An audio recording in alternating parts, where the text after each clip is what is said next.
How's everybody doing? Hope you're all having a great week. Today we're going to be reviewing Fantastic Beasts and Where to Find Them. Now this is directed by David Yates, and this is J.K. Rowling's first screenplay. The Queen herself. The Harry Potter world has returned. Fantastic Beasts is a story that follows Newt Scamander, a magizoologist who takes a trip to New York in the 1920s.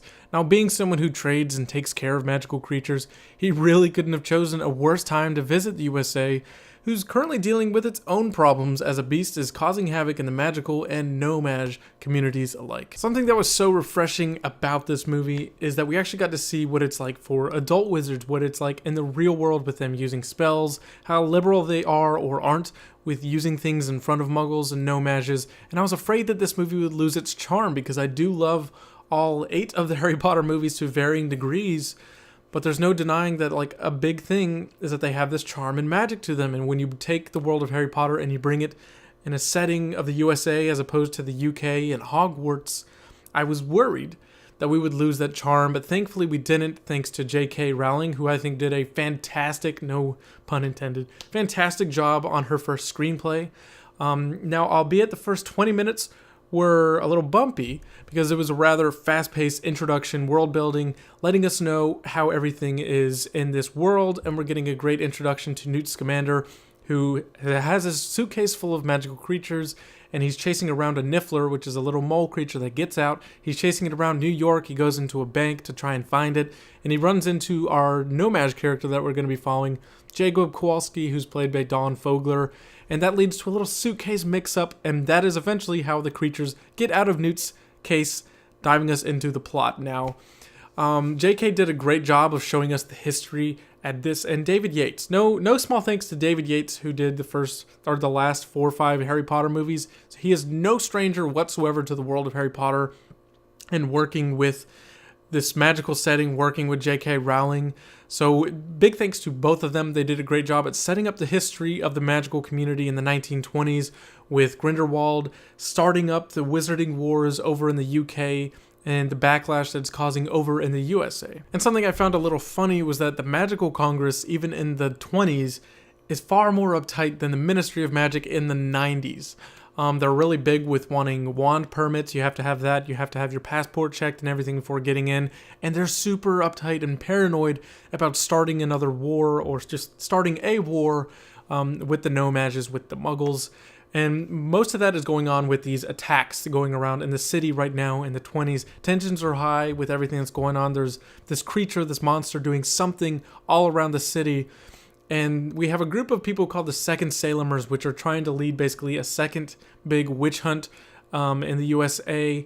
And this is also what leads us into Ezra Miller, who is Credence. He's a very timid youth taken advantage by both his mother, who is a leader of this weird cult of the Second Salemers, trying to expose witches. They think something is magical, something supernatural is responsible for all of this going on in the city. It's not just power outages and gas main bursts and stuff like that. And we have Credence, Ezra Miller's character, who is a wonderfully painful, timid kind of guy who gets, again, taken advantage by his mother, and Percival Graves, who is Colin Farrell's character. And he seeks out Credence's help because he wants to find who he thinks is a child that is actually responsible for all of these attacks going on in the city and not a monster. Now, the scene that really sucked me into this film and really got me in there and made me feel like, okay, we are back into this world of Harry Potter, is we get a wonderful sequence of going into Newt Scamander's suitcase. We get to see his zoo, his wonderful curated collection of all these creatures and animals that he takes care of. A lot of things that we would kind of hear about in the Harry Potter movies. There was never a time to really see, the creatures and animals in Harry Potter, but we got to explore that and go into his zoo and see everything. Great designs on all the creatures. There was a wonderful, just fun atmosphere of being in there and seeing this whole big suitcase, and we actually bring Jacob Kowalski down there, which he was such an interesting part of the movie because it was a new dynamic to see what it's like to bring a muggle around with a wizard in their adventure, and it's basically it's the surrogate character for the audience to finally be a part of the wizarding fun. And it was just really cool to see him freaking out over everything, or just Dan Fogler played him in such a funny way. He really was a good foil to Newt Scamander, who is a little more reserved. There's a lot of mystery to Newt Scamander, and we still don't really learn a whole lot about him. We get little glimpses into his persona and what he's like, but he's a very reserved, introverted character who is actually really fun because you learn that he doesn't really care to play by the rules, and you definitely feel that Eddie Redmayne's Newt cares far more for creatures and animals than he does for humans and wizards. He doesn't really connect with people, and he'll flat out admit that people don't really like me, and he's not a really big fan of them because he thinks humans are the most dangerous creatures on Earth, and they are harming and they're responsible for all these animals going endangered and stuff. And he just has a very fun connection to the animals, and that's something I was hoping we'd get to see, and they really delivered that on Newt's part. Now, Catherine Watterson, who played Tina, who was an XR for the Congress, for the Magical Congress, she's also a little more reserved, much like Newt, but she's a very uptight character. She's not about breaking the rules. She was basically a cop or a detective in the magical world, and so she's the one investigating Newt, and she doesn't want his creatures to get out.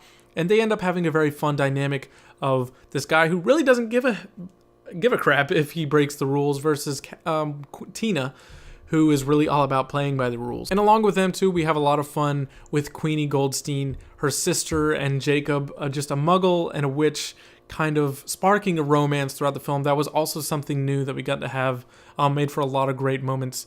Now, this film is really over the span of 2 or 3 days, where we follow these characters, Newt and Tina, to capture all these monsters and creatures that got loose, and to avoid further problems with the Magical Congress. And this movie was surprisingly funny. I definitely say it's probably the most funny film out of the entire Harry Potter franchise, and I was interested and invested all the way throughout this film. Something else I worried about was, of course, we're not getting the super iconic Harry Potter score, but James Newton Howard did a great job with creating some new music for the Wizarding World, and it was actually something stand out. It wasn't just something generic. It felt like you were back in Harry Potter without it being that theme. And of course, the effects are great, and I think David Yates did a phenomenal job with J.K. Rowling, Eddie Redmayne, Ezra Miller, and Colin Farrell. Just so charming and refreshing and fun. This was my number 2 most anticipated movie of the year, and so far right now, it is definitely my favorite. Just absolutely no disappointments. It was so fun, and I plan on going to see it again. I'm going to give Fantastic Beasts a 9.5 out of 10. I really love this film, guys. If you can't tell, I am a really big fan of Harry Potter and the Wizarding World.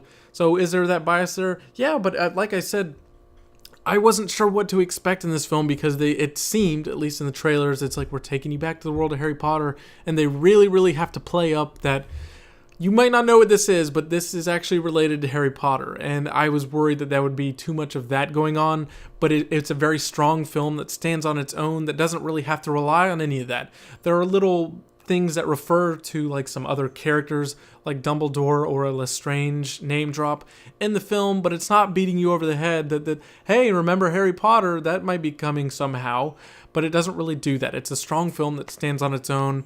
Like the humor that was present all throughout it, which is a big thanks to the Jacob Kowalski character, and Newt in his nature just being this fun guy who doesn't really give a fuck about the rules.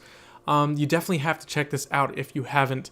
Great movie that's going to be fun for the kids, even though this is dealing with the more adult Wizarding World. This is a more, I guess, mature story, much like the 6, 7, and 8 Harry Potter films. It is in that vein of the more mature Wizarding World. So that is an aspect that I really loved about it. But if you have seen the movie, comment your thoughts down below. What did you like about this film? Is there anything you didn't like? Try to keep it spoiler free because there are some big twists and turns in this movie. So I've had to try and avoid those while talking about them. And for more movie news, movie reviews, editorials, and stuff like that, be sure to subscribe, and I will see you guys on the next video.